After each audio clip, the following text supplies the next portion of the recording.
Hello, my name is Natalia Lara, and today we talk about early modern English. This is a period of English in history, and it's very important because it helps us understand how English changed with time.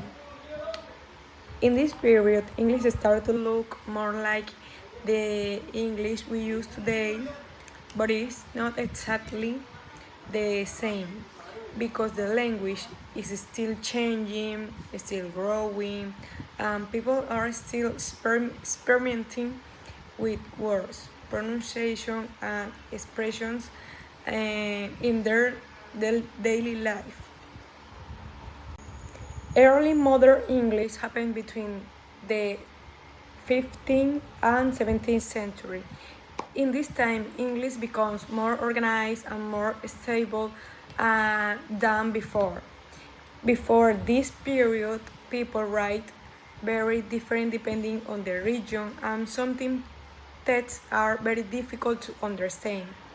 But now language starts to be more similar for many people, and this helps communication because people from different places can understand each other better, even if they are not from the same area. One very important thing in this period is the printing press. This invention changed the way people read and learn. It helps people read the same text many times, and many people can access the same information. Because of this, English becomes more on a standard, and people start to learn the same spelling, the same word, and the same forms. This makes communication easier, but also change the way people see language, but now there's an idea of correct English. But this also creates an important question. What is correct English? Who decides what is correct and what is not? Not all people have the same education, and not all people have access to books or learning. So maybe not all people can use the correct English. This makes you think that language is not only about communication, but also about power, about education, and about who have more opportunities to learn and to speak in a correct way. Also, literature is very important in this period. Writers like Shakespeare use new words, new expressions, and new ways to speak. They are creative with language and they help English grow.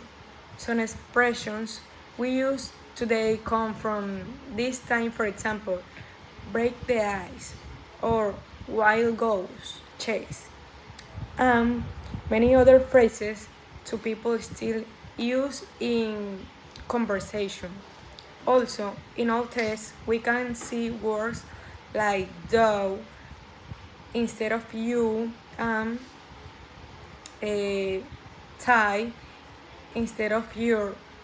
This shows the literature is not only for studies, but also helps to create language, and people start to use these expressions in real life and not only in books. Hi, my name is Samuel Pedroso.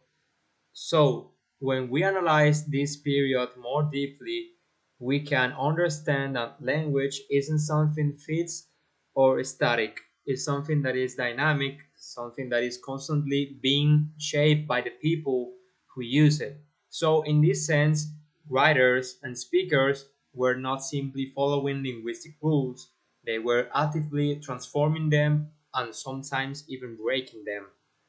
So, this suggests that language development is not controlled by a single authority, and it emerges from the collective human interaction and creativity over the time. Another key transformation during this period was the Great Vowel Shift. which significantly altered the pronunciation of long vowels in English. This wasn't an isolated event, it was more like a gradual process that took place over generations. One of its most important consequences is that modern English spelling doesn't always match the pronunciation, because spelling reflects older forms of the language. As a result of this, learners today often find the English difficult, since what they read is not always what they hear. For example, in the word time was pronounced more like team, and house sounded like whose. And well, these changes didn't affect the spelling, but they changed the pronunciation, which is why English can be confusing today. At the same time, it's essential to consider the broader historical context.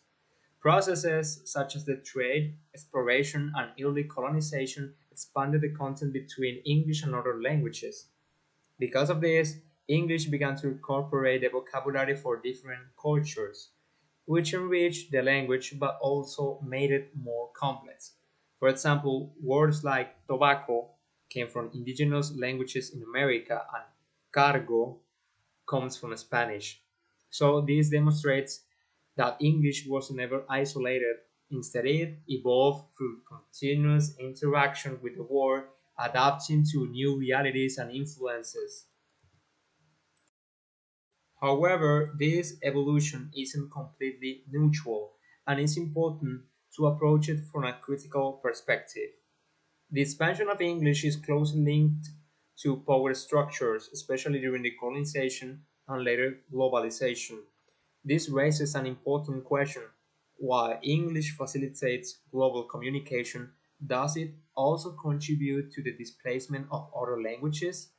In many cases, smaller languages lose speakers because English becomes dominant in education, media, and professional environments.